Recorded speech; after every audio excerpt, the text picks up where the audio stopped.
Voy a ingresar ya al tema que es el que quiero compartir con ustedes, vinculado a la problemática de violencia, pero de manera específica respecto al acceso a la justicia. Y quisiera hacerlo a partir de la visión precisamente de estas dos jornadas que se tiene programadas por la ONG FI en estos 2 días, que se basan en la igualdad de género, ¿no? Pero asentada en un principio esencial de los derechos humanos, como es la igualdad de derechos entre las personas, ¿no? Este reconocimiento de que todos nacemos libres, iguales, en dignidad y derecho, que se ha sentado a partir de la Declaración Universal de Derechos Humanos como una promesa que es un patrimonio también de la humanidad, todavía no es algo que se haya logrado conquistar por buena parte de la población, ¿no? La igualdad es un presupuesto, una meta por conquistar que todavía implica un camino largo, evidentemente para algunas poblaciones o sectores mucho más que para otras, pero es una muestra de que por lo menos desde el punto de vista formal este principio ha alcanzado la universalidad y por tanto a partir de él debe irradiarse a todos los derechos. No se pueden concebir derechos humanos si es que estos no parten del criterio de que todas las personas somos sujetos y sujetas precisamente del reconocimiento y ejercicio de los mismos, ¿no? En ese sentido también reconocer, creo, como la igualdad como un presupuesto de los derechos humanos implica también el que este debe irradiar a todas sus instituciones, debe irradiar a todo el sistema jurídico, y es por ello que este es un principio que es de los más reiterados en los diferentes instrumentos internacionales de derechos humanos, pero también en nuestra legislación, ¿no? La Constitución Política del Estado establece precisamente en el artículo 14 este reconocimiento del principio de igualdad, pero además se sustenta nuestro Estado, como sabemos, en un otro elemento que es la igualdad de género, ¿no? Se basa en este principio más amplio, pero también hay un reconocimiento a partir de una realidad de discriminación y de distinción de derechos, ¿no? Por eso la importancia y la necesidad de contar con estos presupuestos que son básicos, reitero, pilares de los derechos humanos, pero que también a nivel nacional se constituyen uno de los valores fundadores del Estado plurinacional, ¿no? Precisamente la igualdad de género implica ese reconocimiento de responsabilidades, derechos y oportunidades entre hombres y mujeres, y eso parte del reconocimiento, reitero, de una historia de la humanidad de desigualdad y de discriminación, donde las mujeres durante muchísimos años han estado excluidas del reconocimiento y ejercicio de derechos civiles, económicos, políticos, sociales y culturales, y naturalmente, si bien ha habido avances y conquistas a partir de lograr transformaciones también en el propio Estado, en su normativa, todavía a nivel de prácticas culturales, sabemos que aún la discriminación y las distinciones por el hecho de ser mujer, basadas en el sexo o en el género, están todavía muy presentes, ¿no? Entonces no solamente hablamos de un cambio normativo, un cambio en el discurso, en el mensaje de las instituciones y las autoridades, sino de un cambio más profundo porque requiere una transformación social. Y decía en ese sentido que las desigualdades todavía persisten, ¿no? Y eso pese a que ha existido un avance en lo normativo, reitero, internacional muy grande. Hay un conjunto de instrumentos de los cuales es parte Bolivia, donde se ha asumido un conjunto también de obligaciones que en determinados momentos han significado cambios en lo legislativo, en algunas políticas que se han ido adoptando, pero la realidad es que todavía siguen existiendo brechas de género y, por supuesto, eso no solamente sucede en nuestro país, no es una constante en el mundo entero. Y es por ello también que en el marco de los Objetivos de Desarrollo Sostenible se establece el objetivo número 5 relativo a la igualdad de género, ¿no? Que nos plantea a todos los países, y por supuesto entre ellos Bolivia, a asumir un conjunto de políticas, medidas, normativas y acciones principalmente de decisión de inversión también pública para cerrar esas brechas de género en diferentes ámbitos, ¿no? Como el laboral, el educativo y otros donde todavía persiste una marcada diferencia por el hecho de ser mujeres, ¿no? En ese marco también es indudable que no se puede negar que sí han existido avances positivos. De hecho, por ejemplo, en términos de participación política, sabemos que Bolivia es uno de los países con mayor representación de mujeres a nivel de asambleas legislativas, nacionales, departamentales y también consejos municipales con relación a otros países, ¿no? Pero eso no significa que eso no tenga un costo agregado para las mujeres, ¿no? Realmente el conquistar también esos espacios normalmente implica un costo mayor, un sinnúmero también de renuncias, señalamientos de la sociedad y también muchas veces de sus familias, ¿no? Pero bueno, es la realidad también que se presenta y esperemos en algún momento que el ejercer esos derechos no signifique tener que sufrir otro tipo de violencias como sucede, por ejemplo, con el acoso y la violencia política, ¿no? Normalmente cuando hablamos de violencia nos centramos más en la violencia familiar y doméstica, que es la más frecuente, la más común, también estadísticamente en términos de la violencia que se ejerce contra las mujeres, pero es evidente que este es un problema que está presente en todos los ámbitos, ¿no? Y me refería por eso al político, porque ese es el costo para muchas mujeres que se han animado, que han apostado por hacer gestión pública, por ingresar al espacio político, y que se traduce, reitero, en un conjunto de agresiones, de acosos, de violencia, que muchas veces busca más bien escarmentarlas y para una gran parte de ellas ha significado no volver a querer repetir la experiencia de entrar en ese espacio. Sin embargo, ha abierto, reitero, un camino y esperamos que realmente cada vez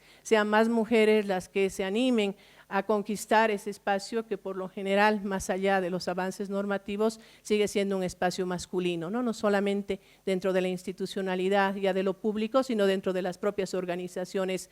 políticas y las organizaciones sociales, donde por supuesto no está ajeno también la discriminación y la violencia que se ejerce hacia ellas, ¿no?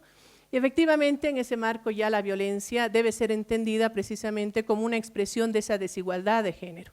La violencia hacia las mujeres es entendida como una expresión de la discriminación, de las asimetrías de poder entre hombres y mujeres, como un mecanismo de subordinación, de sometimiento y muchas veces también de castigo por intentar romper precisamente los marcos, los roles, los estereotipos de género, ¿no? Es por ello que si bien todas las personas podemos ser víctimas de violencia, podemos ser víctimas de vulneraciones a nuestros derechos humanos, el ser mujer o el ser hombre tiene causas, efectos y consecuencias distintos. Y particularmente cuando hablamos de la violencia de género, hablamos de una violencia mayormente extendida,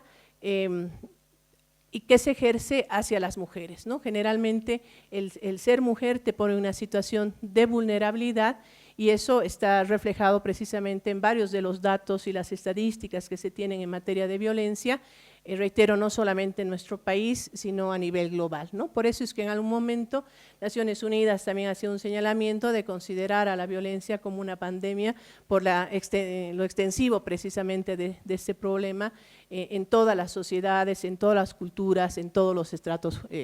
sociales. En consecuencia, también es importante tomar en cuenta de estos datos, 1 de cada 3 mujeres en todo el mundo ha experimentado una situación de violencia, ¿no? Y en Bolivia no es distinto. El año 2016 se realizó una encuesta sobre las características de la violencia a partir del INE y el Ministerio de Justicia y Transparencia Institucional y se establece que 7 de cada 10 mujeres en relaciones de pareja señala haber sufrido algún tipo de violencia, ¿no? Y eso naturalmente repercute en la gran cantidad de casos que llegan al sistema de justicia. Y es un elemento también importante de que si me estoy centrando en el acceso a la justicia, en realidad hay un déficit mayor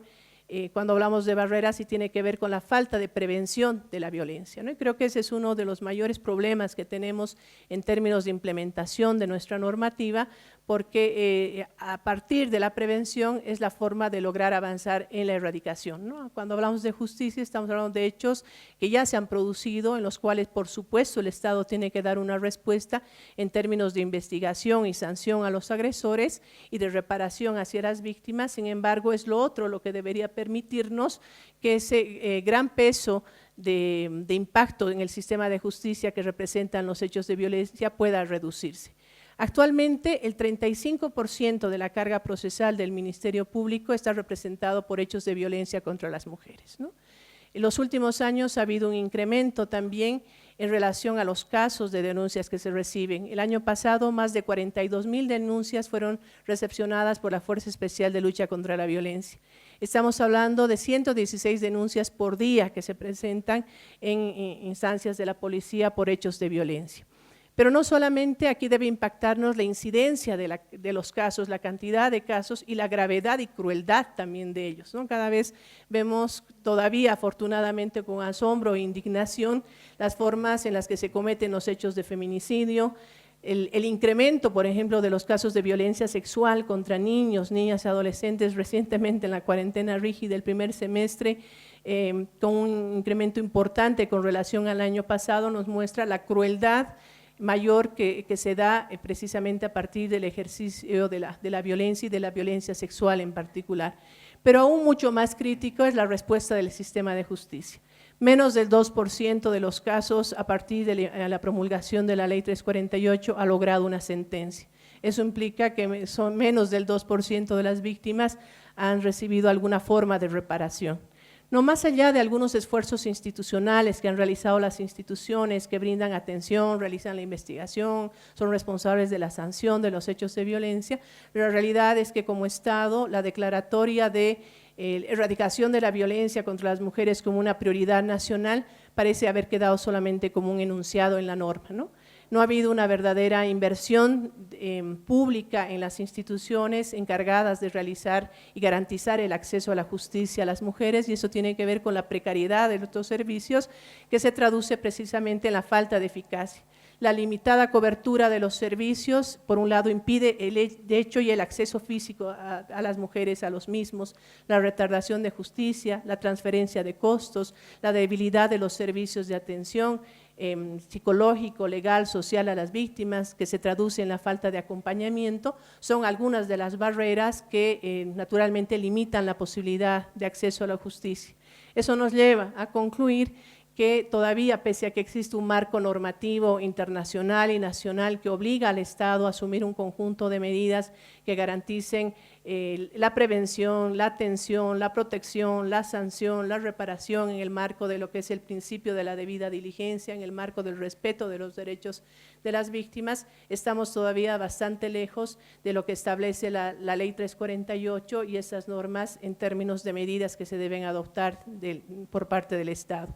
Y algo muy común, y también lo hemos escuchado estos días y seguramente lo seguiremos escuchando, es decir, ¿qué hacer, no? ¿Cómo prevenir la violencia? Y parece que quisiéramos inventar el agua tibia, ¿no? Cuando un montón de medidas ya están previstas en la norma, lo único que tienen que hacer es implementarlas. Lamentablemente en Bolivia, nuestras autoridades, y a veces nosotros también participamos en esos procesos, están acostumbradas a adoptar leyes, decretos, crear consejos, comités y demás para luchar contra la violencia sin que ninguno tenga ningún tipo de efectividad, simplemente lanzarlos en fechas emblemáticas para simular que se está haciendo algo en nuestro país. Sin embargo, sin desmerecer algunos esfuerzos institucionales que se han hecho para tratar de reducir estas barreras de acceso a la justicia, creemos que todavía, y personalmente creo que el problema es tan grande que lo que se ha hecho hasta este momento es absolutamente insuficiente. Muchas gracias.